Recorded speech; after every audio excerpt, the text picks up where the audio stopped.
Compressing a 5-part novel into a 2-part film is not a joke, and I get that, and in that context, this screenplay was effective. Karthi's natural charm is such a plus, not only for his role but for the film on the whole. What worked best for me in this film were the women in the film and Karthi. Also, thanks to the roles they got.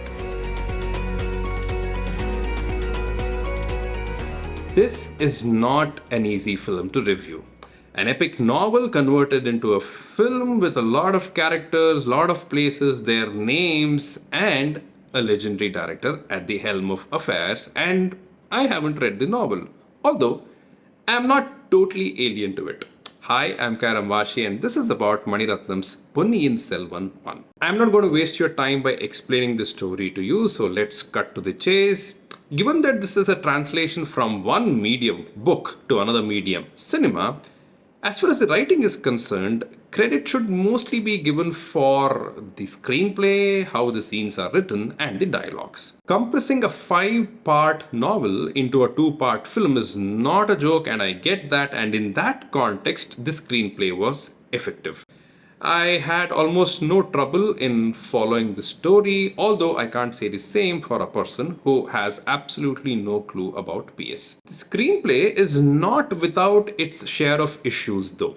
The first 30 minutes or so until Vandiyathevan meets Nandini were almost flat, and some scene transitions were surprisingly very rough. The scenes themselves were fine, however, throughout the film missed the punch, no high moments at all. However, the dialogues were terrific. The framing and staging were also fine, and I say that because we've seen it all in earlier Mani Ratnam films. There was nothing new here that made me sit up and take notice. The mirror shots, the circular 360 shots are all things that we have seen earlier. There's a nicely thought of acupuncture scene which played out as a metaphor to what Periya Pazhuvettariyar is doing in that scene, pricking and injecting a cunning idea. ARR's score and songs were a 50-50 for me.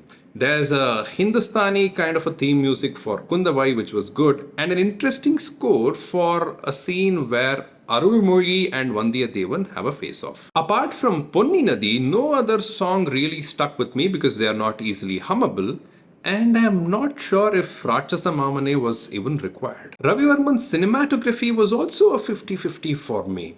The fluttering, swaying sort of a feel when Aditya Karigalan talks about Nandini, the sun behind his head in the following scene, were all noticeable, and that's good in a way and bad in a way. The war scenes, including the CG-filled ship episode at the end, didn't quite work for me. However, the art department, I felt, had done its job well. Choreography and costumes were top class. Makeup as well, but not without the easily noticeable wigs and fake beards. A few characters had some scars on the face and upper body, which was good. But again, this is a Mani Ratnam film, so I don't know if appreciating such things is a compliment or a desperate attempt at finding one. What worked best for me in this film were the women in the film and Karthi. Also, thanks to the roles they got. Karthi's natural charm is such a plus, not only for his role but for the film on the whole.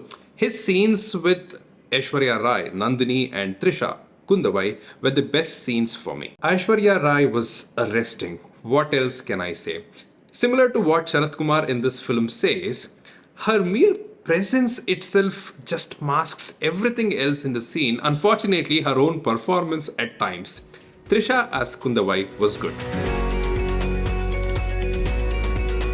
Finally, I am very aware that I am reviewing an epic which is also a Mani Ratnam film, and honestly, it for sure is not at all disappointing. However, I would have liked to see some Bahubali kind of maja sprinkled here and there.